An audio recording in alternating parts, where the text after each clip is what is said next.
Join the Betamax Video Club. We're running back to our favourite films of the 1980s. My name's Rich Nelson. Tonight I've rented Night Shift. Watching with me is Simon Smith. Hi Simon, how are you? Good evening, Rich. I'm very well. Thank you for coming back, and I will change this slightly. I normally thank people for bringing their Betamax copy of the movie. Thank you for sending me an iTunes copy of this film to watch. I'd never seen it before. I'd seen posters and bits and bobs. What is so special about Night Shift for you? This is one of my favourite ever films. This is in my top 10. It's probably in my top 3 comedies that I've ever seen. I first saw it when I was sort of 13 years old. And I shouldn't have seen it at 13 because of the subject matter. But I loved it straight away, and I loved Keaton immediately. It's a really funny film, and I always end up having to make people go and see it. It kind of slips through the net. And when you think it's a Ron Howard film, and you look at the sort of lexicon filmography that he's done, it's never talked about. It's like, you know, there's big reasons this should be talked about. It's Ron Howard's first cinematic release as a director. They did it between shooting seasons, the final seasons of Happy Days. So Henry Winkler and Ron Howard were still on Happy Days when they filmed this. It's got Shelley Long, an 80s Betamax Video Club stalwart, and it's Michael Keaton's breakout role. And what a breakout role. It is an amazing performance by Keaton. He was amazing, and I think having seen obviously a lot of his later work, I mean, you know, we talked off air about, I mean, he will be, and this will come up throughout, he's my Batman. He's the one that I was 9 or 10 when that came out, and you know, throughout, and the recent stories that he might come back and do a Batman appearance again. And then you go back to this where he's younger, he's fresher, he's kind of that, you know, in 1982, fairly unknown. You know, he hadn't done an awful lot before this. He went on to do a lot of, you know, really popular comedies throughout the 80s. And seeing him here, he was this kind of wild, you know, off the leash a little bit in the way that you could see going forward.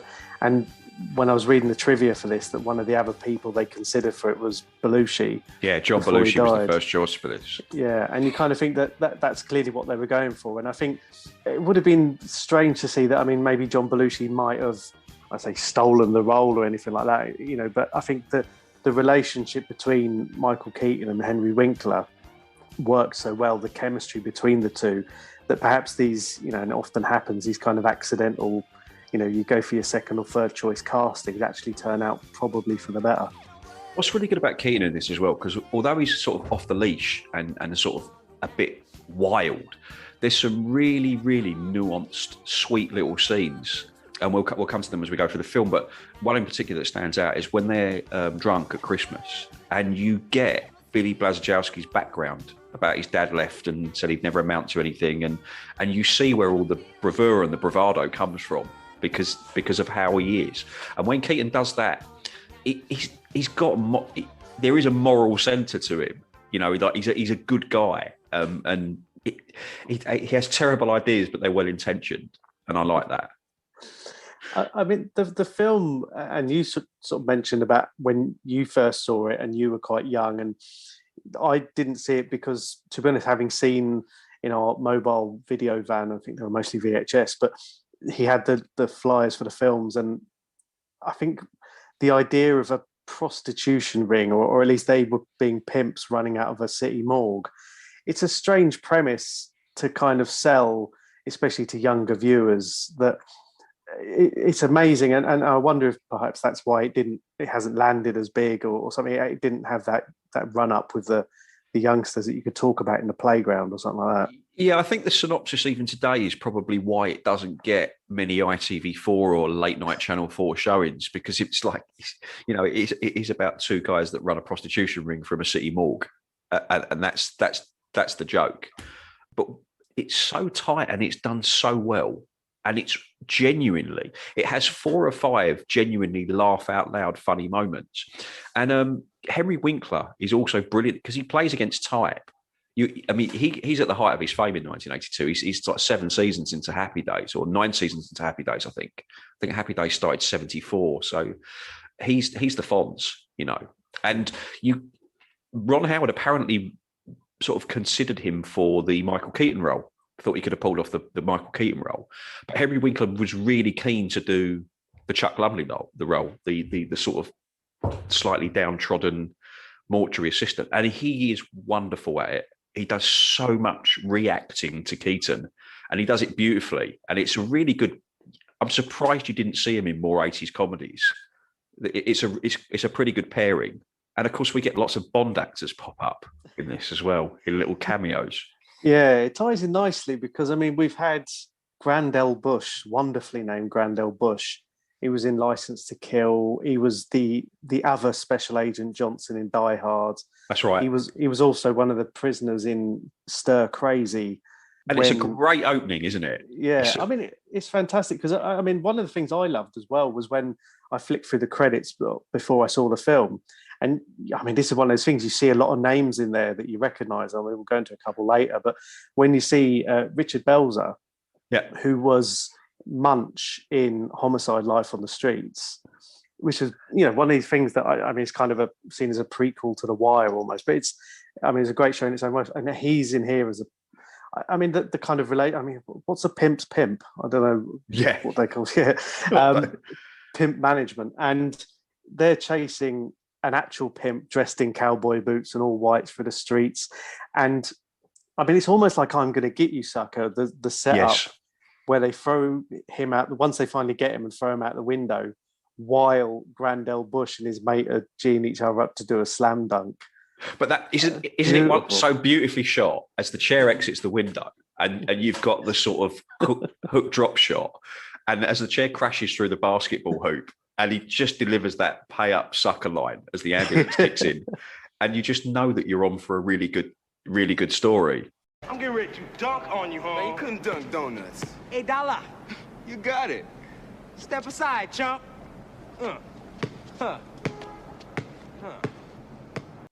Pay up, sucker. And then, of course, you get Quarter Flash, who were the opening sort of night shift song by Quarter Flash is a generic 80s film track. And it reminds me a lot of the opening, although it's a hearse and not an ambulance, it's a very sort of Rocky II opening of the hearse going through New York City to the city morgue, where we meet Henry Winkler and Shelley Long. Henry Winkler playing Charles Chuck Lumley and Shelley Long playing Belinda, the prostitute with a heart of gold. I don't know, 8 years before Julia Roberts did it? Yeah, that sounds about right. And I mean, one thing you did mention about Henry Winkler playing against type, and I saw one of the quotes was that he wanted to play Richie Cunningham in the film. And I mean, I'm trying to think because I'm not really up on which season of Happy Days. Had he jumped the shark at this point? I think he probably had. I think we'd have to check that, but I think so. If it started 74, they're filming 82. They've got to be filming season 8 or 9, haven't they? Yeah. And I think it ended not long after 82. I think the viewing figures dropped off, and Stephen J. Cannell's writing the A Team now and Happy Days. But Happy Days was a staple of the UK Saturday night in 82. Yeah. No, there wasn't a person in the world that didn't know who the Fonz was. Well, even now, Well, I had a chat with Henry Winkler on Twitter about this film. And he maintains that in his 50-year career, this is the film that stands out for him as the funniest film that he's done. And I just asked him outright on Twitter about it, and he replied. And I got more emails and WhatsApps from my mates going, "Are you having a chat with the Fonz?" Which was just the most surreal thing that had ever happened to me on Twitter, in a nice way. I've had but yeah, I had a chat with the Fonz about Night Shift on Twitter. There are worse chats you can have with worse people, but he's still doing. Have you seen Barry on? I think it's on Sky Atlantic.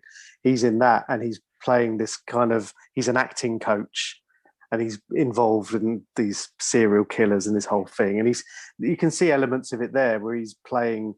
Part of it's a frustrated actor who never quite made it, and there's also these scenes where he's a bit smaller time, and it works really well. I mean, that's a good show. He's pretty good as the dad of one of the girlfriends in Parks and Rec as well. Oh, of course, yeah. He turned up in that, and he's pretty. I mean, he's pretty good in everything he's in. Yeah. And also, whenever you see him interviewed, he's such a nice guy.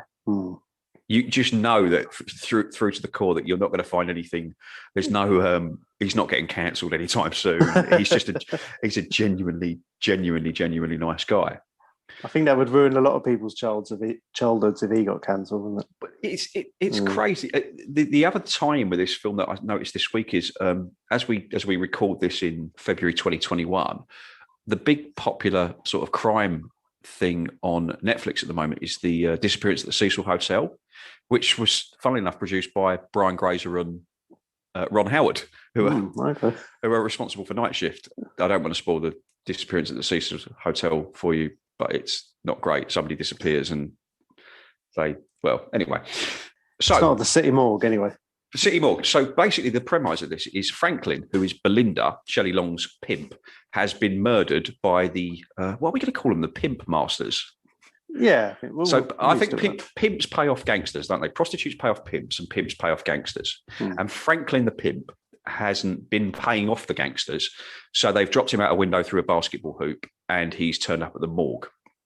And we meet a wizened and bitter and twisted New York police officer. And Henry Winkler's Chuck Lumley, a morgue attendant, and Shelley Long, a prostitute, who has to identify Franklin in the drawer. And she has a bit of interplay with Henry Winkler, says she thinks she recognises him, and he says, no, I wouldn't. And he starts one of a recurring joke where he breaks out a photo of his fiancée, and people comment on everything other than his fiancée. And we'll see why as we get to meet Charlotte very soon. And this is it. This is where we're into. We've got a murdered pimp and a prostitute and a mortuary. And that's all we know so far. I mean, he's one of these characters that you see a lot in not just 80s films, a lot of films where he's quite this, I won't say downtrodden, but he's very, methodical around his job. He used to be a financial accountant before he went into being a mortuary assistant. He keeps his plant in his locker. It's all these little quirky things that, of course, you have to have this, very vanilla guy, because when you're introduced to his new partner, because he's moved on to a night shift, the whole nepotism. I mean, it's Hollywood after all. And he moves to a night shift. You've got to bust in a new partner. Yeah. And it's Michael Keaton. So, of course, you've got to have the guy who's super methodical and then super outlandish. And it's done beautifully in that scene where, like you said, he takes the rubber. He's got a light in his locker. He takes the rubber plant out of the locker. He lays a mat on the desk. He's got an electric pencil sharpener, and he sharpens his pencil. Then he takes the little receptacle out of the pencil sharpener and tips it into the bin. And then he lays his Wall Street Journal out on the desk. And like you said, he's been put onto night shift by his supervisor, Mr. Carboni, who there's a lovely little Mr. Carboni, who has my job? And the guy posts him a piece of paper and he says, Mr. Carboni, he seems to have the same last name that you do. And he says, yes, I think he's my nephew or something. And you get a feel of Henry's character in that he doesn't stand up for himself. And that's, again, a reoccurring theme. He just doesn't stand up for himself. Yeah. So the first day he turns up as on the night shift, we get a nice scene of him going to work against the tide. Yeah. So he's getting on the New York subway as everybody's getting off. And it's a really good little soundtrack. And then we get to meet Leonard Carboni, who's the supervisor's nephew. And he's a real dick. And he basically doesn't do anything but watch the Flintstones all day and then leaves Chuck with a load of crap to clear up in the evenings. Name of the deceased, something Polish. I know a few people like that. When I used to work night shifts and you take over from the day shift and it'd just be like, oh, sorry, yeah, I'm off home now. So what we've got is Henry Winkler accepting that he's on night shift, but he's got his quiet little life back and he's got his rubber plant out of the locker and he's ready to go. And on 15 minutes, you get Keaton and the entrance of Keaton, and it is perfectly done.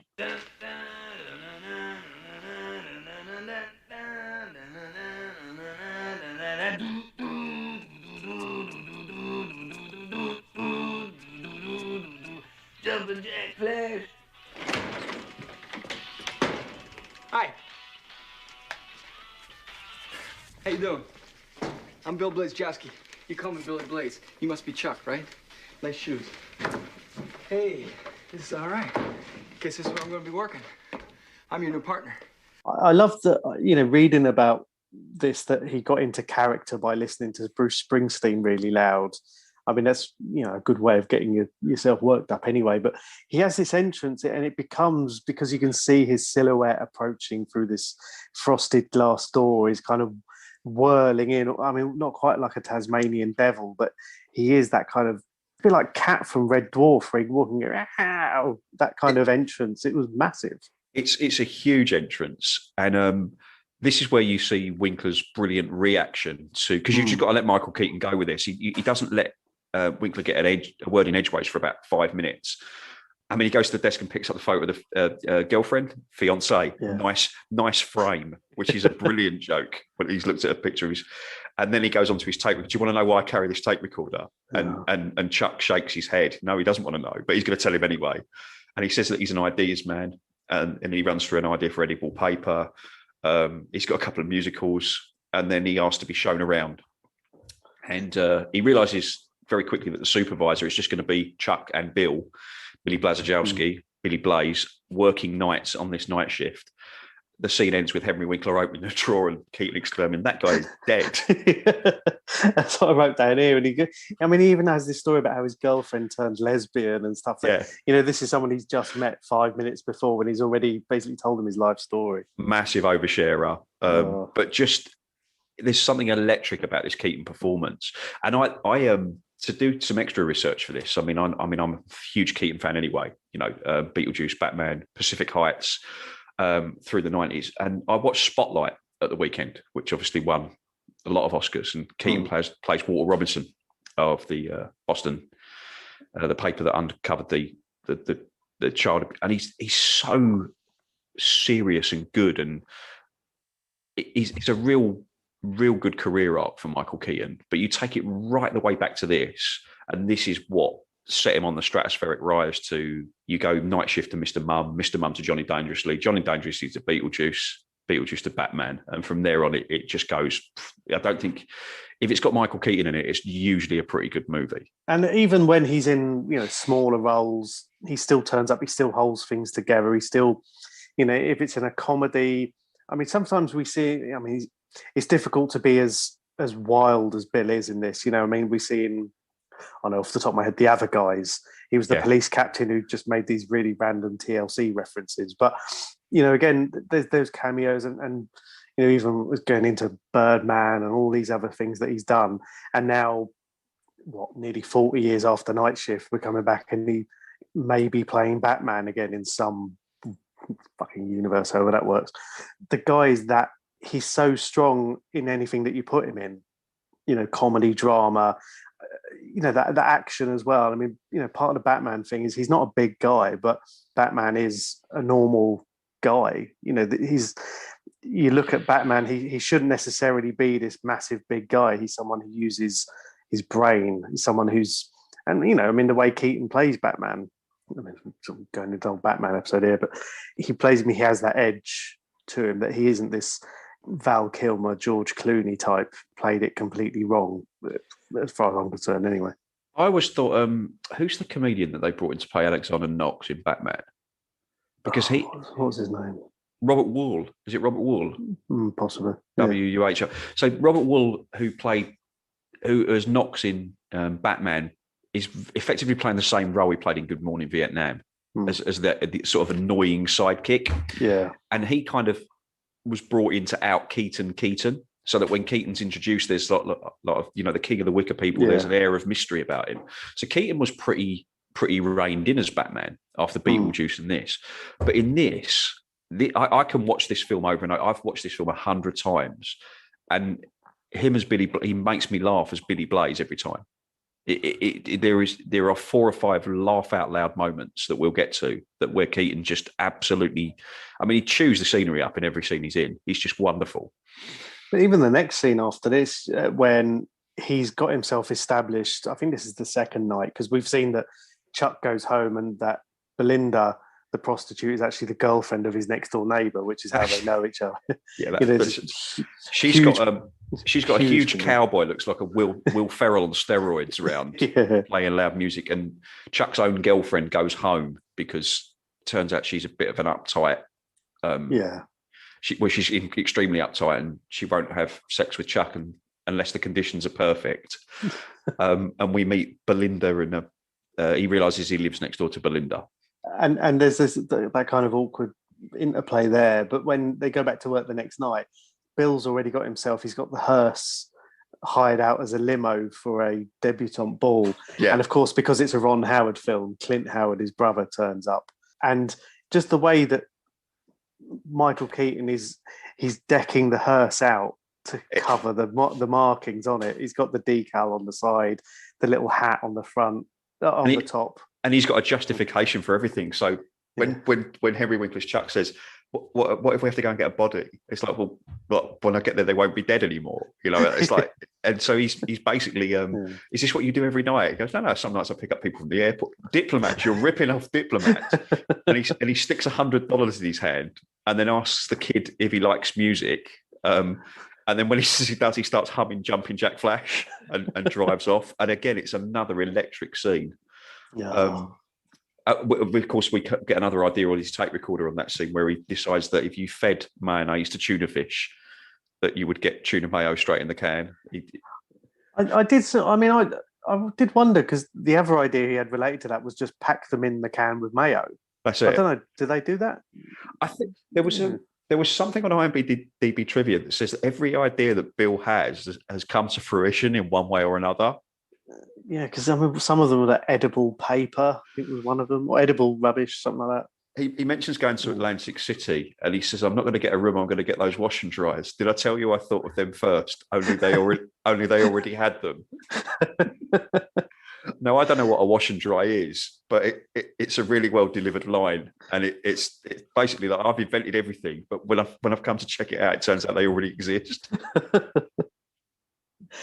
And this is the kind of guy he is, you know, he's 100 miles an hour all the time. He has this tape recorder to have his ideas, and yet it doesn't take him long to start implementing these little money-making schemes around, you know, the mortuary and everything, and how to monetize everything. I suppose he'd do really well as an influencer these days. But I mean, when we have the scene of Chuck comes across Belinda, she's hurt in the lift and he gets beaten up by these Girl Scouts or whatever they call, Bluebirds or something in America. I think they're Bluebells, and the lead Bluebell who burst into the lift, that's an early appearance of Beverly Hill 90210 Shannon Doherty. So that's her. There's another little cameo for people that like to spot people. So she's about 9 years old here, and she runs into the lift to save her. They think Chuck's the rapist in a movie about prostitutes and pimps. Yeah, and this is the part where, you know, it becomes Bill, because Belinda's pimp is dead. She's out talking about the protection and the management that she gets from the pimps, and there's that kind of idea that Bill has, suggesting that they become a pimp and running out of the mortuary. And I mean, they're talking about it on the subway, and the way he describes them as being love brokers. Love brokers. It's just so spot on. It's like, we know this. We need to rebrand. We can't be pimps. It's superb. You get the payoff to that when they decide, obviously. So the build up to that is, like you just said, Belinda was beaten up in the lift by a client that won't pay, and Chuck takes her home, and he relays the story to Bill, and Bill suggests that they step in as the pimps. And what really cements this, you've got a lovely little gag at the end of that where he's love brokers and jumps off the tube, and then a saxophonist who with a begging cup comes up to sort of, with a little cup hanging off his saxophone, plays a little tune, and he puts a few coins in. And then he basically bullies Henry Winkler into writing him out a check. It's a really good little payoff line. That was Ron Howard. That was his cameo. You then get Belinda knocking on Chuck's door, and she notices that they come home from work every morning off the night shift at the same time, and she suggests that they have breakfast together. And Chuck, for the first time in the film, you see genuinely happy about this. And as he's getting ready to go into the kitchen, he sees Shelley Long's arse bent over the cooker, and he has a hot flash. And Charlotte, Chuck's fiance, phones, and you get a really funny little phone call where he's trying to talk to his fiance, who's moaning about cheating and eating marshmallows on the way to the wedding, and he can't concentrate on the phone call, and he actually hangs up while not even talking to her, while continuing to ogle Shelley Long's character. Yeah, he suddenly gets very defensive. I mean, that's a kind of thing about the relationship, and that's one of those that gets, again, played throughout films. I mean, the Hangover, that sort of thing, where there's, I mean, she's overbearing in some degree, and then incredibly neurotic in other ways. And he has to kind of be the peacemaker and balance all those different split personalities out. But obviously here he's distracted by Belinda, and I mean the way again, it's that reaction to what's going in his ears and what's going in his eyes at the same time. He's really struggling there. And Winkler does really well with it, and he kind of plays it off. He pretty much plays it off beautifully. You still don't know whether he's sold yet on becoming pimps. So we cut to the breakfast scene for Chuck and Bill walking through New York's red light district. And then you get this lovely Keaton scene again where he tries to justify why they should do it with a story about, and then it's a really off-kilter story and a bit problematic these days that he uses prostitution as a justification for Girl Scouts not getting jumped on.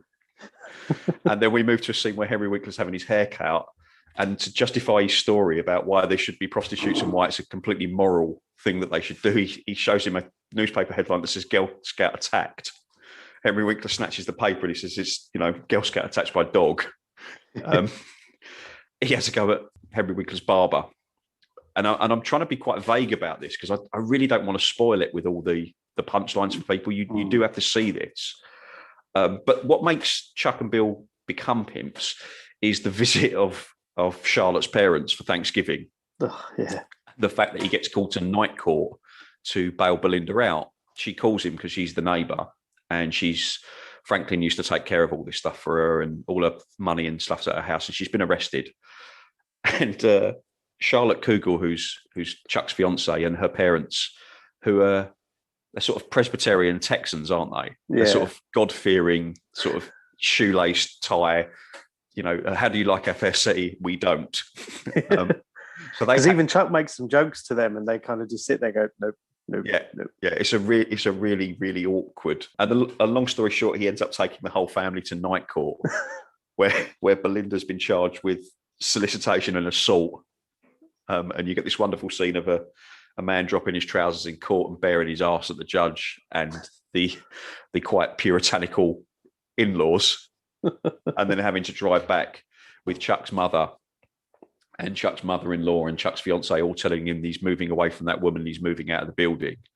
But what you do see is the resolve in his eyes. And then we cut to a scene where he's going to Billy's flat to tell him that he wants to do it. The scene is quite amusing where Bill explains he's got a whole mortuary full of prostitutes, which is funnier than it sounds. Let's be honest. It's a blackboard explanation of pimping and prostitution by Michael Keaton. I mean, and it's difficult to describe, like you say. It's a genius scene, and the long and short of it is it ends up with him asking to see their breasts and nearly getting decapitated by a flying angle poised lamp.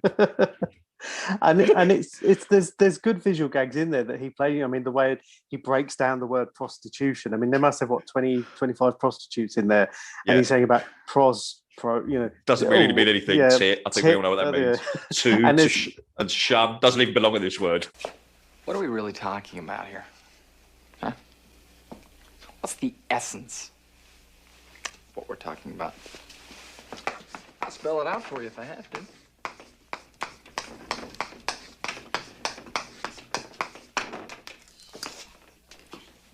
Prostitution.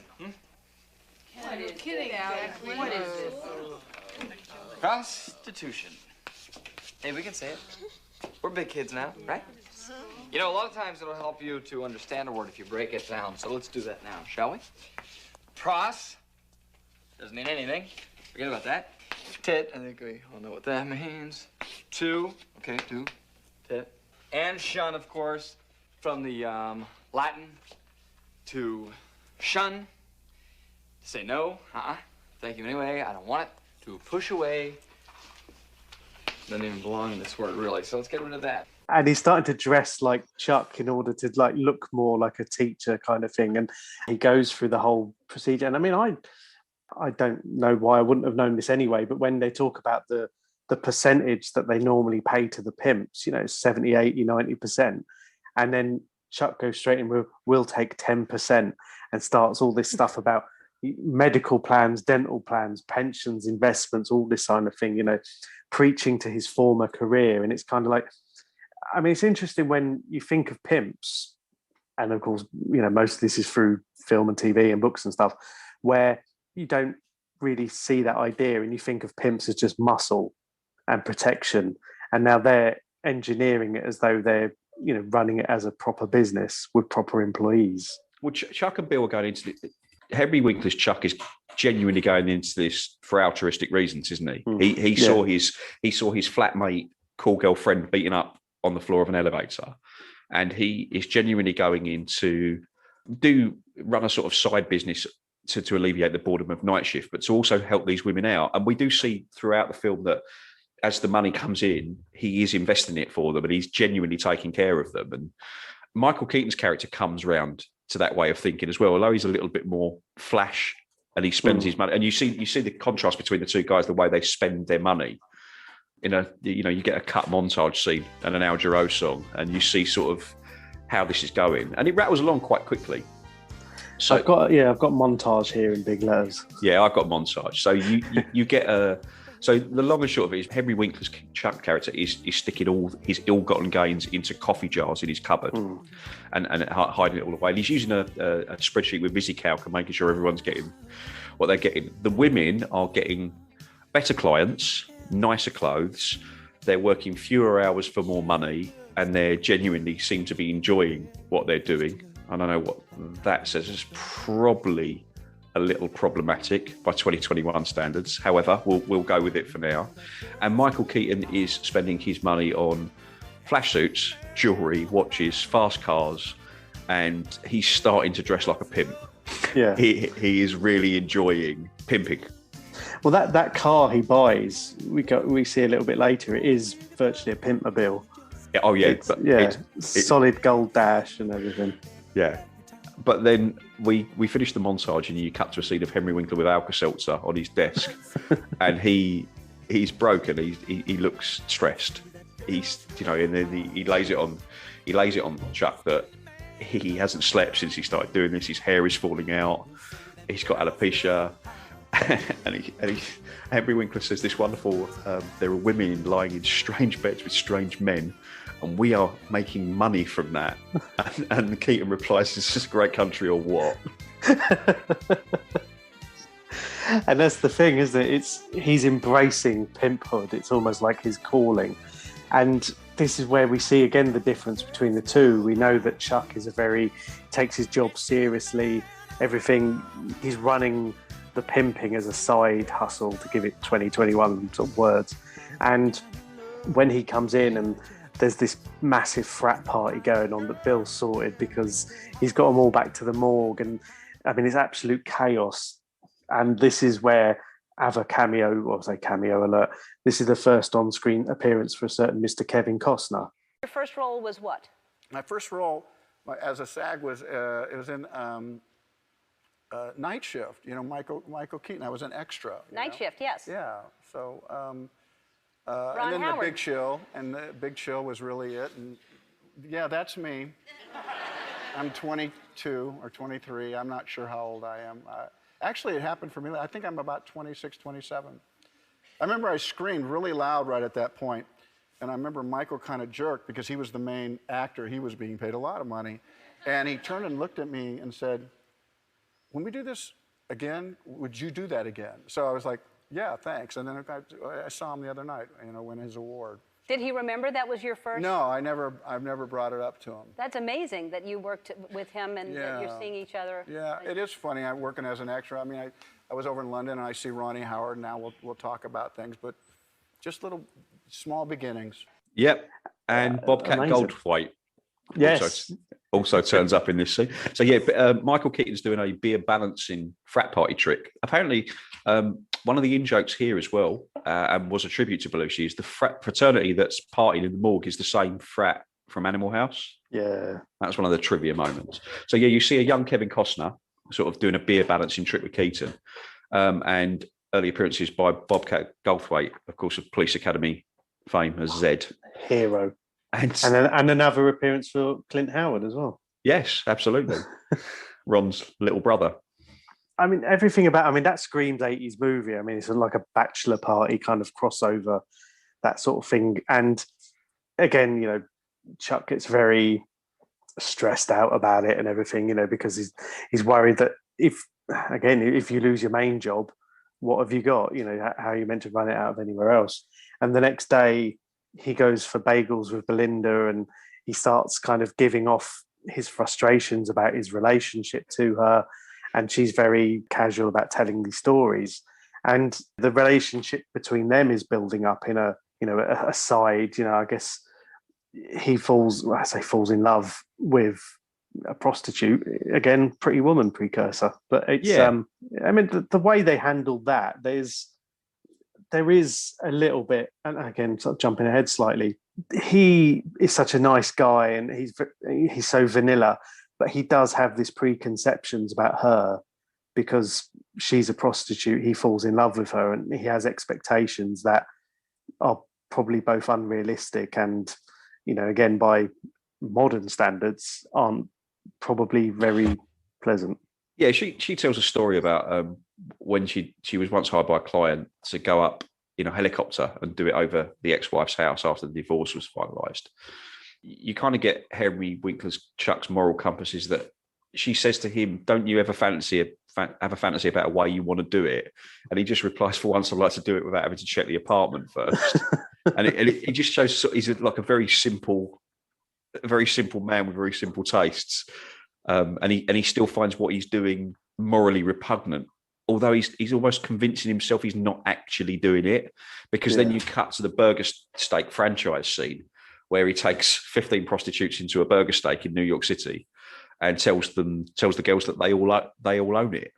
He's invested their money for them and he's bought them they've all got a poison of, at which point they all start leaping over the counter and sort of looting the place. I suppose we do that if start deciding they want to buy a pub or that sort of thing. They take it over immediately. Well, it's our own food we're stealing. As soon as they steal all the stuff from the burger steak, we cut back to Franklin's murderers, and they've now reappeared, and they know that somebody's working Franklin's girls, and they're not seeing a penny of the money. So another guy gets beaten up and dumped in an alley in the New York. It's lovely New York. A scene of a man being thrown over a load of garbage cans, just as it's a classic of the genre. The final kick is through a load of dustbins in a New York alley where the steam's coming up through the grate. I mean, they're kind of their role in the film and their character names, Cleon and Pig. I mean, they're great names if you're going to be a pimp master. But I think the whole issue around that it's interesting how they then work their way into the mortuary. I mean, we'll see that a little bit later on, but they're kind of shadow looms and they're not in it an awful lot. I mean, we've got the beginning scene where they kill the initial pimp, and then this scene where they're looking for who's running them now. But then, they don't have a lot of screen time, which you'd think if you're going to have menace or villains throughout the film, they don't do it because in theory, the kind of the peril that they meet throughout is actually the conflict of what they're doing. It's not necessarily these guys. They're not the ones who are the big boss. The big boss is the relationship between Chuck and Bill, between Chuck and Belinda, and how that all plays out. And that's what really takes you through to the end of the film. And that's it. I think the thing with the two gangsters is they are finished. They don't have a lot of screen time, but when they are sufficiently menacing that that this isn't going to pan out well for when they finally get hold of Chuck and Bill. But as soon as the guy gets beaten up in the alley, we cut to the Christmas party that they have at the mortuary again. And Lupe, the Puerto Rican call girl, gives a speech, quite a funny speech. And Bill gets given a new tape recorder, and Chuck gets given a fur fedora as a pimp's hat. And then we see a lovely little scene with Chuck, Belinda, and Bill. They're drunk in the morgue, and you get a real bit of insight into Bill's character. And it's a lovely bit of acting by Keaton. He kind of really reins it in, and you find that you basically find out that he had a terrible childhood, and that's what's made him like he is. And then he does this really, really bit with his tape recorder where he says, "Call Mum and wish her a Merry Christmas." and it's really, really sweet. And then they give Chuck a hard time for not spending any of his money. And we see Bill's souped up pimp car driving to a cemetery. And Chuck says that he shows that the only money he's spent since he started doing this terrible business that he's running is he's bought a headstone for his father. I mean, it's these kind of poignant pieces dropped in little places throughout the film. It's one of these that I think it would struggle to carry too many of them. And I think there's enough throughout where, I mean, this is probably where they're most concentrated, but it just kind of grounds us a little bit in that these aren't bad guys. It didn't. It could have gone really saccharine and very Pretty Woman, and it doesn't. It just about stays away from it because, like you said, they drop it in very little doses. But you just get a feel for. I suppose the only complaint I would have about this is that Shelley Long, while a good actress and while a very good 80s actress and a very, very, very good comedy actress, you just don't buy Belinda as a cool girl. She's too nice. She's too girl next door. She's too nice. She's got too much of a moral code. You just can't imagine her doing what she does. I think that's the thing where, again, this kind of does lead into Pretty Woman a bit more, that the majority of the group of prostitutes are a lot more street. They're a lot more kind of what you'd expect.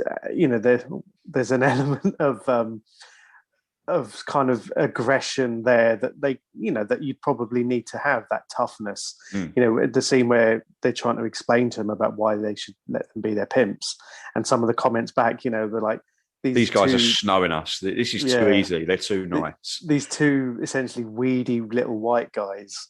Yeah. And I'll talk about Batman and the Fonz, but and then we get to the point where Belinda is so nice and, don't want to generalize or anything, but as the kind of almost unofficial leader of this group of women, she does seem, she's accessible. She kind of falls in love with Chuck, and they have the scene where they end up in I was going to say in bed, but in the bath.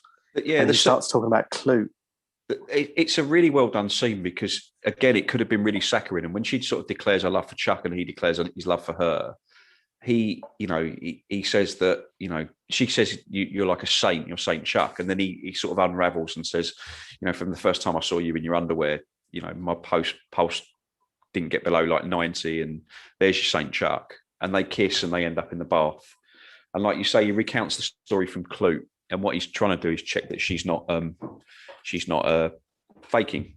And she assures him that she's not. And it's quite sweet. It's a little bit, it probably veers.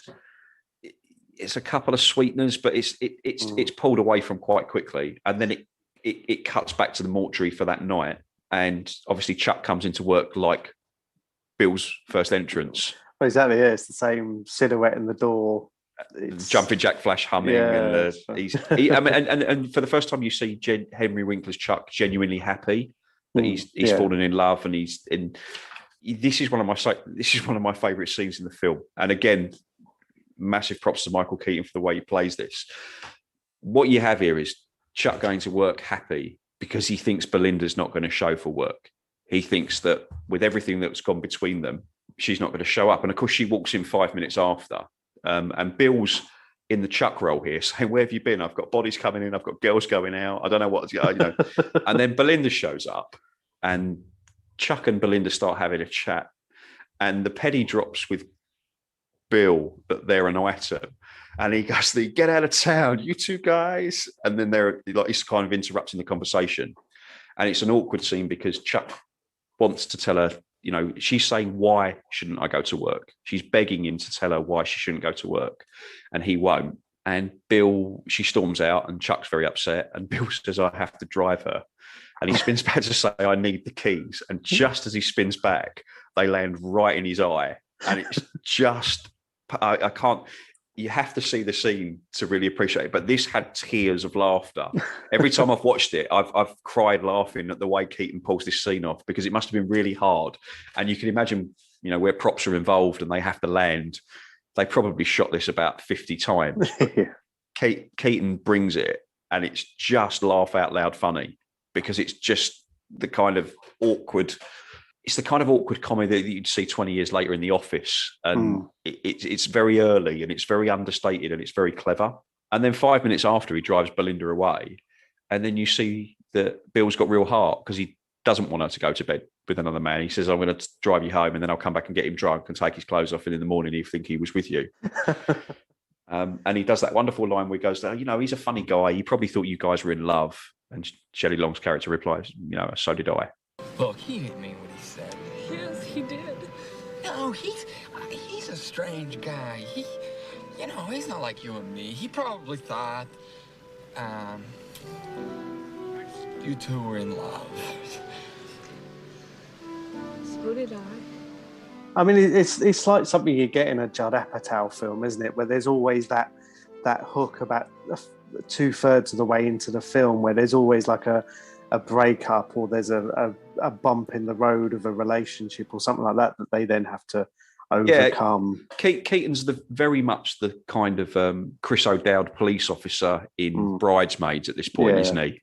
He's kind of revealed himself to be a good guy. But not that good that he doesn't go to a nightclub to try and solicit some more business, which turns out to be quite handy for Chuck, because Chuck's back at the mortuary being depressed, answering the phone, somebody died, who cares? And Franklin's murderers show up. I mean, they come in and there's the whole scene where they said, he was our friend. And then immediately tells, I'll be your friend. I want to be your friend. It wouldn't be right to let you live after we killed Franklin, and Franklin was our friend. And just that sort of coincidental part, because Bill's at the nightclub and has ended up trying to offer ladies of the night to two undercover cops who are desperate to get back to Vice. They go back to the mortuary just as Chuck is being taped down to the gurney in the mortuary and about to be waterboarded. Early waterboarding scene here. With a throat filleting thrown in. Again, you get a lovely physical Keaton scene where he unlocks the door to, hey, what's going on here? And the guys spin around with guns and he just does excuse me, and then dives behind her. Get ready to fill them up. Yeah. Just to make some holes so the water comes out. Yeah.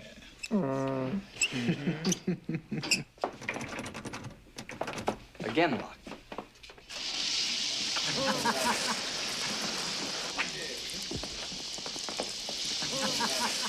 Hey, what's going on?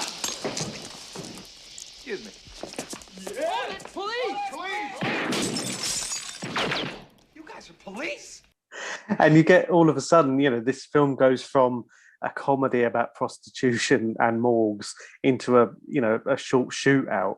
Yeah, two cops, two robbers, and it ends in a kind of comedy farcical way where Munch shoots himself in the foot and ends up giving up in the middle of the shootout, and it just works so nicely because it just brings you back down going, yes, this is a comedy, while Keaton's being inundated with bits of blinds and shutters landing on him while he's cowering in the corner, and Chuck's spinning around while taped to this thing, just going, oh my, amazingly he hasn't been shot yet.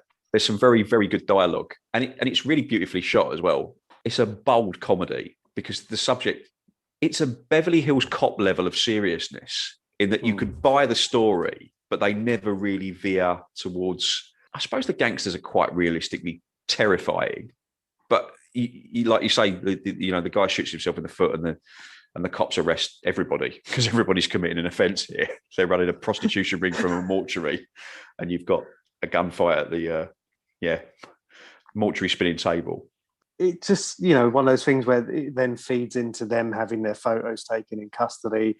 And like a lot of good 80s films, from everything from Stir Crazy to Death Wish 3, there's an amusing scene in a cell, in a communal cell, because of course in films everyone's in one cell, and they're having their big kind of falling out as such. Chuck's life is ruined. And it's very Stir Crazy, isn't it? And of course then you get your I've underlined problematic 80s homophobic joke. Yeah, there's the guy on the bed while he's kind of on his knees, on his haunches. I've sunk as low as I can go. Yeah. It was a bit, I think that's the one joke in the film. You couldn't get away with it now. And rightly so. Yeah. But it seemed to be an ever-present. It was an easy joke in the 80s. It was an easy go-to gag in the 80s. Yeah, I think it's the most problematic joke in the film. Given the subject matter of the film, it's the one joke that you could probably. I think it would be edited out on a TV reshow. Even if you put it after 9 p.m., after 10 p.m., I think that joke gets cut. If you show it on television, because it's a different time now. Yeah, but even then, it's kind of, it's an implied thing where my life couldn't get any worse. Oh, there's a gay guy in the next bed blowing kisses at me. Yeah, and I mean, I think, when you compare it to some of its peers, I mean, there's prison scenes in, trading places and all this kind of stuff where there probably are worse jokes that probably do still make it to TV because it's part of the film. I guess it depends on what angle they're aiming this at. I mean, I'm surprised, we talked about it. I'm sure some of people on Twitter that we're mutual, they keep a list of how many times a film's been on telly and when was it first and last broadcast and all that shit. And I'm sure, this is the sort of film that you'd have on a Channel 5 or something late night. I just genuinely cannot see it being advertised. I can't remember that. I know this was on television because when I first saw it, sort of 84, we'd hired it like you would have done from the video shop, and it went back, and then it was repeated on television because I taped it and I had it for a number of years as a tape, and it was on Channel 4. I remember the building block stickle brick Channel 4 logo on ad breaks. I don't recall anything being cut from it, and I used to show it to anybody that would watch it because it's a really well kept secret. I mean, you hadn't seen it. You hadn't seen it until very recently. And it is up there for me with Silver Streak, Beverly Hills Cop. I'm surprised it doesn't get, you rarely see it get mentioned even, I mean, I'm not saying that, people are going to say this is Ron Howard's greatest achievement. No, it's not. As a debut film for someone who's gone on to make, some of the biggest films, Oscar-winning films that have spawned, and Solo, huge, and Solo. Well, even then, he only did about half of that. But it's this is something that really, like you say, I mean, that homophobic joke, and it's probably not as bad as some of its contemporaries. Yeah. In the grand scheme of things, because a lot, it is implied. You think that's the worst thing about it, and this film's nearly 40 years old. You think this film really, I mean, the thing is that people might judge it for now is its portrayal of prostitution, where perhaps attitudes have changed into perhaps a lot of people are forced into prostitution rather than there's the element that a lot of these people do it by choice, which of course some people do and that. But I think the other thing as well is what you always get with Hollywood prostitution is all the girls playing cool girls, all the women playing cool girls in this are 8 to 9 out of 10 by a Hollywood rating. As somebody that was in the armed forces and served overseas, I'm going to go on record now and say I've never been with a prostitute, nor have I ever, nor would I ever. But where you have soldiers based, you have brothels, and it gives you a sort of off-kilter appreciation of what prostitution is actually about. It's a really, really scary, nasty industry that's controlled by, and that is implied in this film. Yeah. That is implied in this film by the gangsters. When the gangsters are there, they are scary. And this was based on a little column, a little newspaper report of a New Jersey mortuary where they were running a prostitution ring. And obviously you can write a comedy around that. And they did. I'm sure it wasn't done in the comedy way that you'd need a Henry Winkler and a Michael Keaton to portray. No. And it's never, if you move in those circles, you are ultimately going to come unstuck in a manner not unlike Henry Winkler being strapped to a gurney and people wanting to fill at his throat in order to let the water out, where they're going to stick a hose in his mouth and waterboard him to death. But the guys end up in jail. They get bailed by the girls, and we cut to we're in a city official's office, and Chuck and Bill ask if they're going to go to jail, and it turns out that there's a mayoral election in New York City that year, and this whole thing's been very embarrassing to everybody. And it would just be as well as everybody got their jobs back and we didn't say any more about it, and we pretended the whole thing didn't happen. To which Henry Winkler's Chuck is obviously over the moon, and he wants to go back. But Keaton's Bill knows that they've got the city over a barrel, and in keeping with his character, he wants more. He doesn't want to let this lie now. He's like, Chuck begs Bill for his life back. And Bill thinks about it and says, no, I couldn't do that to you. They end up having a really comedic, very physical fight with a tennis racket. That's the other thing about this scene. Keaton turns up for this, what he thinks is what might be an arraignment or something in tennis whites, which is and at one point I think Chuck has him on the floor. He's like, careful, I'm wearing white. Yeah, you got when he swings the tennis racket in, you've got to keep that elbow straight. I say we go down there right now, all right? And we march right into the mayor's office. We lay it on the line. You want to? Come on, it'll be fun. It'll be great. What are you doing? What are you? Chuck, I'm wearing white. Crazy. Chuck. Get away from the door. Jack, I got for you. You're not going to see the mayor. You're not going to make any demands for her. I'm going to kill you. You're going to play tennis with God. Now, are you going to change your mind? Oh. Are you going to change your mind? Chuck, you got to keep that elbow stiff. I mean, that's the thing. He's just taken on this persona that he's even in this scene, and they're going their separate ways. Chuck's very straight with him, saying, I don't want to have anything to do with you. I don't even want to hear rumors about you. Yeah. And at this point, they go back, and the job becomes, or the rest of the movie becomes, how the three leads kind of get their lives back to where they were. Yeah, we're definitely about to enter the third act, aren't we? Which is, we're going to get back to where we started. And yeah, because you've got Belinda's moving out of her apartment. Chuck finally stands up to Vincent Schiavelli. Yeah, Vincent Schiavelli, the sandwich man. Yeah. Oh, we've missed I can't believe you and I have missed this. We've missed a reoccurring joke in this film about with a dog as well. Oh, so cool. every time Chuck comes out of his apartment, he gets chased back into his apartment by a dog, by a very ferocious dog.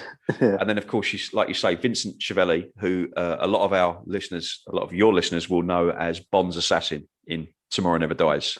He was also in the previous. He was in the Better Off Dead episode we did. He was the teacher in that. And I think he's the first ghost that Patrick Swayze meets in the subway. The guy teaches him how to move coins, that sort of stuff. And yeah.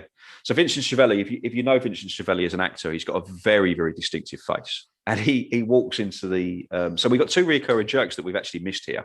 One is every time Chuck orders food, they send it to him wrong, and he never sends it back. Yeah, and it just basically paints what his character. And two, when he comes out of his flat, every time he comes out of his apartment, he gets chased back into his apartment by a ferocious dog that lives on the fourth floor on the landing somewhere. And what you get in this turnaround in Chuck's character, partly to the teachings of Bill and partly because he's in love with Belinda and wants to go after her, is you get the payoff to these two jokes, which is the guy comes out of the lift with a sandwich and says, "Where the fuck is 4K?" which is incidentally what I shout at Sky Q boxes when I can't set them up properly. And what I want to shout at the BBC when they put me on that fucking holding screen for the news. And Vincent Schiavelli, basically, Chuck complains about there being mustard on his sandwich. Vincent Schiavelli scrapes the mustard down Chuck's door and then heads back to the lift. He says, "It's for $4. I've already deducted my tip." and little old Chuck, little old Henry Winkler, chases the big 6-foot man back to the lift, sticks his fist through the lift door to stop it closing, and unloads on him. "Never again will I eat a sandwich I didn't order," and sends him to go clean off the door. The dog runs around the corner to bully, and he just points at it. And he looks a lot like Woody, actually. Yeah, you go home, and the dog goes away with it. I was watching it. Woody was next to me when I was watching it yesterday, and he kind of pays attention to other dogs. When dogs come on the screen, he kind of looks up a bit. And I think when Chuck finally stood up to him, he was a bit like, "Oh, have I done something wrong?" But yeah, this is it. It's kind of him shedding his that downtrodden vanilla image. You know, he's now standing up for himself. Yeah, he because flips. this is what he needs to do in order to get Belinda back, because she's now working at what I can only call a legalized, well, it's not illegal, a members only orgy club. It's a sex club, isn't it? Let's be honest. I mean, what's it called? Paradise Lost. Yeah, and it's run by Joe Spinell, who we all know as Willie Chi-Chi from the Godfather movies, or Rocky's. Rocky's. He's the guy that plays the loan shark. He's who Stallone's working for in Rocky and Rocky boss, 2. Yeah. He's Rocky Joe's. So Chuck bursts into Paradise Lost looking for Belinda, and Bill's working there. He's a towel boy. And you get some great Keaton. There's a lovely little interplay between Chuck and Bill where Keaton says, "Don't think I'm working here because I'm not. I own this place." And then he turns to another towel boy over. He's straighten that strap. And he goes, "Drop dead. Oh, you're fired. You're out of here." And then Chuck spots Belinda, and she's being chatted up by a guy who thinks she's fair game. He says, "I saw her first." And Chuck says, "Actually, no, I saw her first." And and then Bill drops from the balcony. Oh. It never not makes me laugh, that joke, even though I know what's coming. Michael Keaton launches himself. "Hang on, Chuck, I'm coming." And he launches himself over the balcony, and he just face plants like a star into the floor. And the sound, the way it's shot and the sound effects, it's perfect Laurel and Hardy slapstick. It's absolutely brilliantly done with Michael Keaton spread eagled on the floor. Chuck? Hold on, Chuck. I'm coming, buddy. I mean, it works perfectly because at this point, Chuck's already been punched in the face. It's when they're they're cradling Bill while he's hurt on the floor. They tell each other they love each other while they're basically holding his head, making sure he's staying conscious. It's, just interesting to show that this relationship is effectively a freeway. Bill's in the middle, and Chuck and Belinda are kind of swooning over each other. It's sort of apt for the way the film ends and the way they kind of got together in the first place. And then they push the boss in the pond on the way out. Exactly. It does feel like an early Judd Apatow film. You can see a lot of sort of 40-year-old virgin and bridesmaids jokes being done almost 20 years before. And that's why I'm surprised this film isn't more popular than it is. Whenever I introduce somebody to it, they've never heard of it. Nobody's ever heard of it. But when you do find people that have seen it and like it, they all like it. Yeah. So it's definitely one I'd recommend for, if you've not seen it, get a copy from somewhere and have a look. This is one of those things where, again, it's easy to kind of, certain parts of the Betamax Twitter account lives in a certain part of Twitter. And when you talk about doing episodes about certain movies, people get, "Oh my God, I love that." When I talked about doing Better Off Dead, all of a sudden it brought people that go, "Oh my God, I love that film. I haven't seen it for years." And then when I mentioned it, a lot of people got back saying, quoting bits from it, or "Oh my God, I love that film. I can't wait to hear it," that sort of stuff. And it's kind of reassuring that kind of thing, even in where we happen to be, there's still a lot of people out there who have seen it. Maybe they haven't seen it for a long time, or it's not that easy to get hold of. But I mean, as you say, I received an unsolicited email from you a couple of weeks ago. I went, "What the fuck is that?" And it was like, Simon has bought you a film on iTunes. It's there on iTunes. Go and get it. Go and rent it. Whatever. That comes from your little website that you gave me when we did our first podcast at Heartbreak Ridge, which is we both are members of a club that alerts us when films drop under a certain price to buy from a streaming service. So I basically hold out now. I've got like a cut-off point of films I like that's around the $5.99 mark. Yeah. And if it drops below £6 and it's available. I mean, I bought Mimi Leader's The Peacemaker this week, which is sort of a 90s action flick that I like with Clooney and Kidman. And Night Shift dropped in for under £6, and I was like, "Well, that's going in the collection." And I know who I need to send that to. Well, funnily enough, giving away the schedule of the podcast, the next episode is going to be Purple Rain, and that popped up on my app today saying you can now rent it for $1.99. Yeah, I thought, happy days, I'm having some of that. It's a great movie. It's a great movie. And this is where we're in a world where this is the kind of the counterpoint to what we've talked about in other episodes about how physical media is all great. If you've got the space to keep 1,000 VHS tapes or Betamax tapes or whatever on your shelf, whereas I can flick onto my phone and I've got instant access to 500 films on iTunes plus Netflix, Amazon, Disney, whatever, Sky. That is the counterpoint to it. And of course, we're kind of in a relatively fortunate position where here's a film I've not seen before, bang, watch it on a Tuesday afternoon when I've got a day off work. And that's exactly, this is one of, I think Night Shift is one of my go-to films where I've got 90 minutes to kill and I just want a few Michael Keaton-based giggles. And if you are a Michael Keaton fan and you followed Michael Keaton through the 80s with Johnny Dangerously, Mr. Mum, Beetlejuice, Batman, and you've not seen Night Shift, I heartily recommend you do. It's an absolute masterpiece, and I'm not sure. I mean, any other breakout performance like that, you'd be talking about a lot more. I think the thing we found when we mentioned we were recording this on Twitter, people did come to me and say that the people that have seen this film will come to you and say, "I love that movie. I love it." But it feels like a well kept secret. It feels like a really well kept secret. You do wonder if maybe if they just stuck it on ITV4 or Channel 5 or Comedy Central, just once or twice and got the word out, just as a kind of, whether it would be part of a season they're doing or something, you tie it into, the Fonz or Keaton or something like that. You think there is a market out there for it. I'd be interested to know the last time it was shown on UK terrestrial telly. Yeah. I would be interested to find that out. Bear in mind as well, there's plenty of cult stuff on there. When you look at the soundtrack, the fact that all the original music was written by Burt Bacharach. Well, you've got Burt Bacharach did the music. You've got an Al Jarreau, Girls Know How. You've got Night Shift by Quarter Flash to start with. You've got That's What Friends Are For by Rod Stewart, and you've in the nightclub scene you've got Talk Talk by Talk Talk. I mean, it's a banging soundtrack. And a pretty uplifting one as well. It's very there's some big hitters involved in this film, and it just sort of, like you say, it's not Apollo 11, it's not Backdraft, it's definitely not Solo. I quite like Solo. I quite like this. It's all right.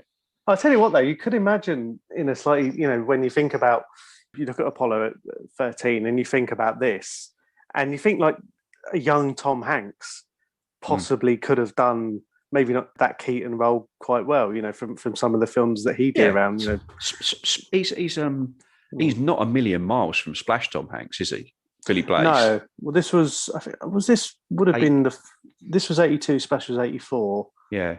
Is Splash one of Ron Howard's? It's Ron Howard, yeah. Yeah, it is, isn't it?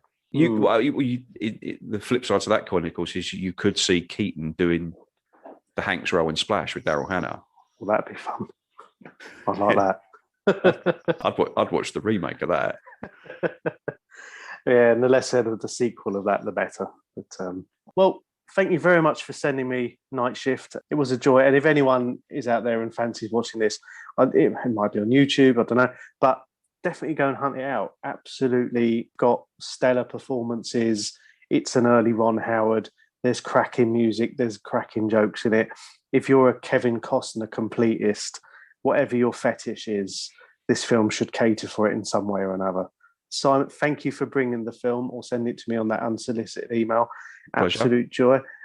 Now, we've talked before. This is your fourth appearance on the podcast after we've had Clint, we've had Stallone twice, and now the Fonz and Keaton. It's quite a back catalogue. It's not bad. Yeah, where can people find you on social media for more obscure films? I would say don't. No, I am on Twitter as Simon from Harlow, and it's a timeline full of nonsense. Yeah, let's say there's plenty of stuff like this tucked away as well. And there is. Yeah. Now, we discussed this off air. This did get a cinema release in the UK on the 26th of December, Boxing Day, 1982. The number one song, it wasn't as good as the last one. It was Save Your Love by Renee and Renata, wasn't it? Oh, God. Should we have That's What Friends Are For by Rod Stewart? I think so. Yeah, played over the closing credits of the film. It can play over the closing credits of the podcast. Oh, Simon, thank you very much. You're welcome. Nice to talk to you again.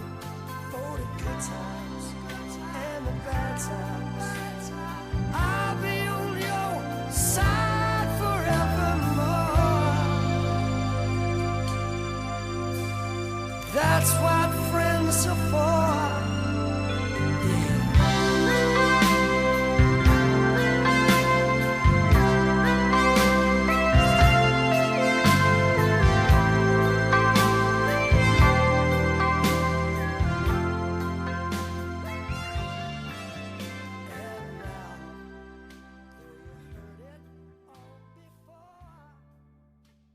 This podcast was brought to you by executive producers Keith Foster, Jimmy Fletcher, Mark Drakes, Matt Cullington, Chris Hopkins, Omar Zambon, Ian Madrell, Catherine Lowe, Mark Makin, Zoltan Vargo, Simon Smith, Wayne McNally, Darren Hodgkins, Dan Wellington, Alex Heal, Philip Rothenberger, Alan Fewings, Tom Carr, James Kennedy, Simon Pegg, Joe Harrison, Anita Singh, Doug Grant, Andrew Elliott, Bobby Richmond, associate producer Chris Oakley. Visit patreon.com/Betamax Video Club for more information around bonus episodes, early access, discounted merchandise and more.